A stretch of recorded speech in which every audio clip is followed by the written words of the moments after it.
With snacks in here? Yeah. You guys want to get out here and do something? Hit it hard. We're here. You guys look like you're literally about to play basketball. So, Sophie Cunningham and Lexie Hull are clearly keen on sticking with the Fever next year. It's obvious. They even showed some love for Caitlin Clark at a golf event. But why are they being so secretive about it? Well, it all comes down to the CBA talks. You know how sometimes teammates just click off the court, and you can already tell they'll mesh well on it? That's exactly the vibe here.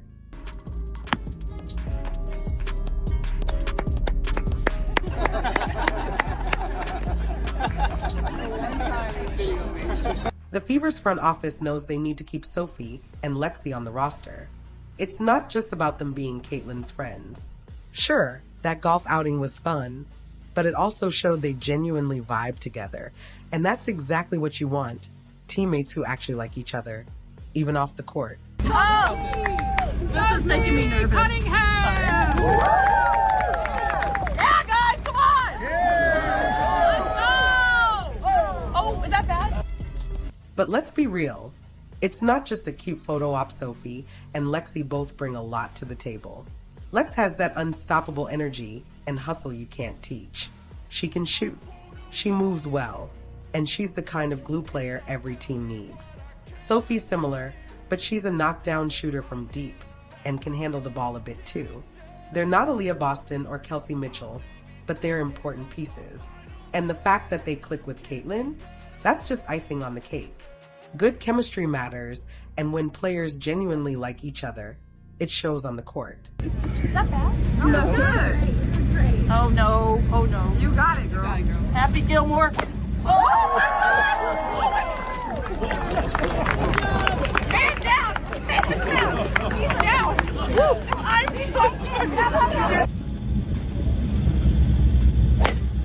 Yeah, baby! Lexie Hull! Show Caitlin how it's done. I can't hear you. It's important.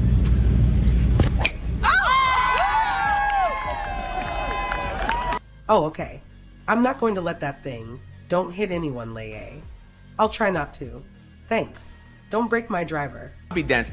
The Fever front office realizes the caddy connection belongs back in Indianapolis next season. You know, there's a lot of pomp and circumstance around Sophie Cunningham and Lexie Hull serving as Caitlin Clark's caddies during that golf event. It shows you the rapport, the chemistry, not to mention that those two can play, right? Lexie Hull has that energy you just can't teach, can shoot the ball, moves without the ball, a glue type of player. Same thing. What's also important is that Sophie and Lexie understand how much playing with Caitlin helps them. Being next to a superstar gives everyone a boost. Sophie, in particular, has gotten more attention since Caitlin arrived. She's smart and knows it's good to be part of a strong unit. Sophie gets asked about her future all the time, and she always gives the same answer. At the golf event, she said, "Caitlin elevates everyone. She's a generational player." Then she added that it all depends on the CBA.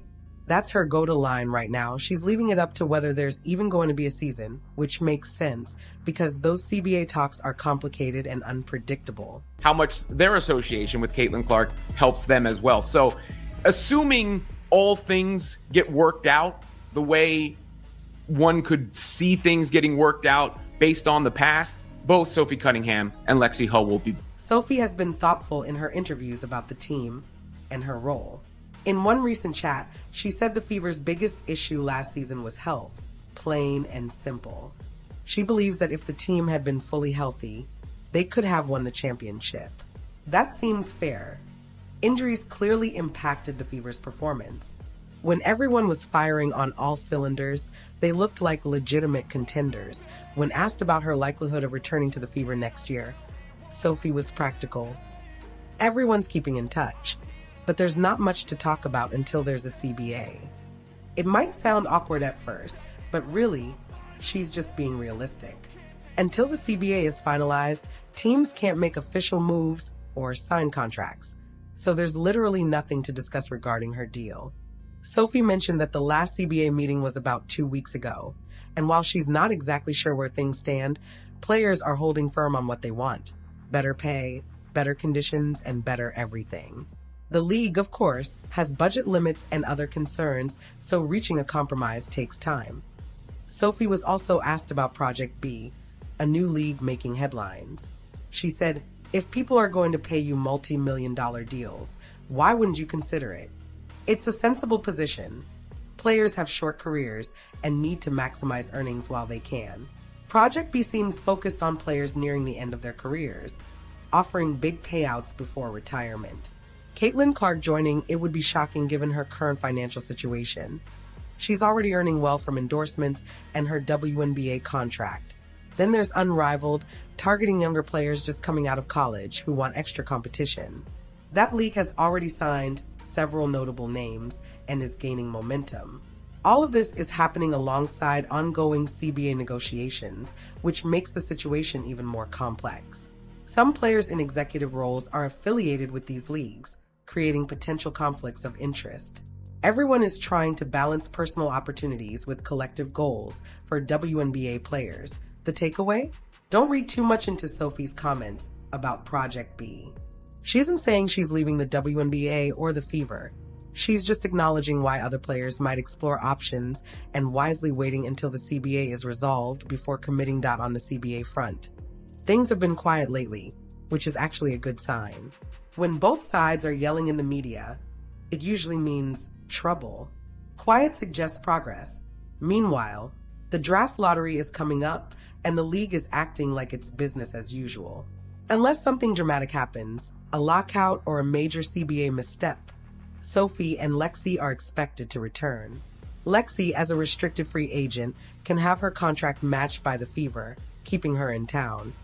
Unless someone offers her a crazy deal, Sophie is staying. Playing with Caitlin has elevated her game. Her profile is up, and being an indie is a smart move.